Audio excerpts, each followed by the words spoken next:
ఎట్లుందా ఇప్పుడు వస్తున్నాయా బస్సులు మీకు? బస్సులు ఎక్కడ వచ్చాడు? అప్పుడు 2-3 బస్సులు నడిచేది. ఏది మోత్కో దాకా పోయేది.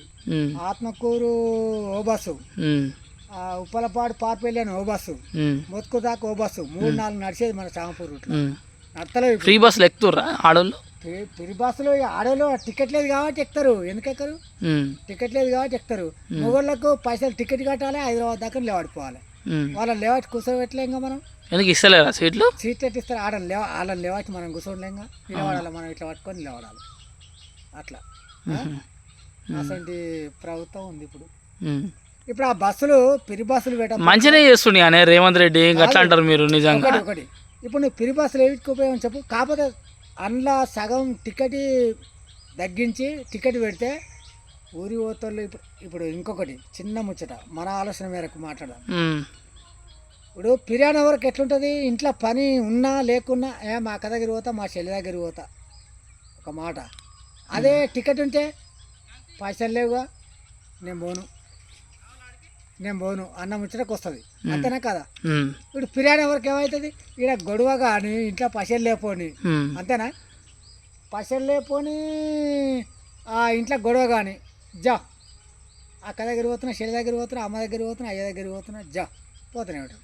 ఈ ఫ్రీ బస్ లేక ముందుకు పోతుండేనా? ఇట్లా పోతారు. పైసలు కావాలన్నా ఇప్పుడు హైదరాబాద్ పోవాలంటే ఎక్కడికి వెళ్ళవుతుంది?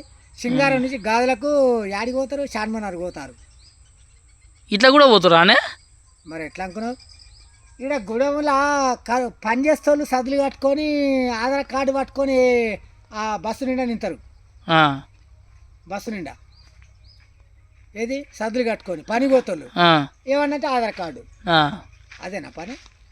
మరి ఊర్లో పని ఎటు పోవాలి? నీకు 10 రూపాయలు ఏడా ఉంటే గాడికి ఎక్కువ అంటే గాడికే పోతూనే ఉంటారు. పని తర్వాత ఇప్పుడు చాపూర్లో 5 ఇస్తాండ్రు, సందపల్లి 10 ఇస్తాండ్రు. బస్సు పిరియనా ఆడికి పోయి స్టేజ్ మీద పడితే ఆధార్ కార్డు చూపిస్తే ఆడ ఎక్కించుకోపోతూనే ఉండే. అన్నీ తప్పుంది. మళ్ళీ ఊళ్ళో పనికి ఎవరు రావాలి? పనితో నీకేం అవసరం? పైసలతో పని. ఇది పిరియనా ఆడికి పోతే 10 రూపాయలు పోతే అయ్యో ఇంట్లో అండ వచ్చిన 10 ఇంట్లో పోతున్నాయి అంటేనే బాధ అవుతుంది.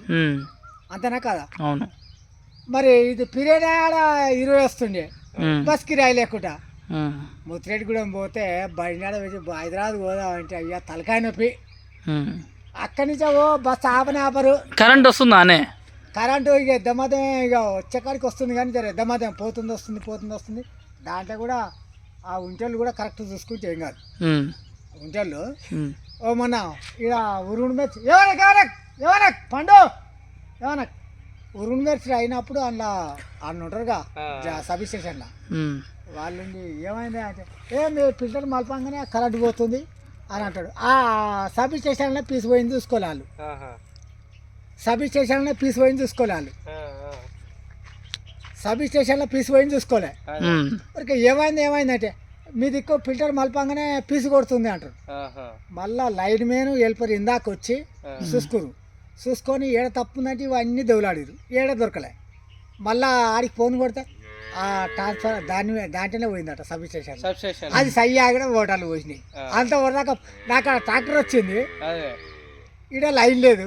ఏం పోయిందో అని మేము చూస్తున్నాం. కాదే ఎందుకే ఇట్లా బదనం చేస్తుర్రు? ఇంతకుముందు కేసీఆర్ లేనప్పుడు ఇటువంటి లేవా అనే?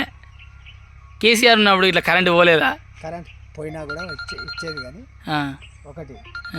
ఇప్పుడు ఈయన అనుకున్న ఆములు ఒక్కటే 2 బస్సులు పిరి కరెక్ట్ కాదు.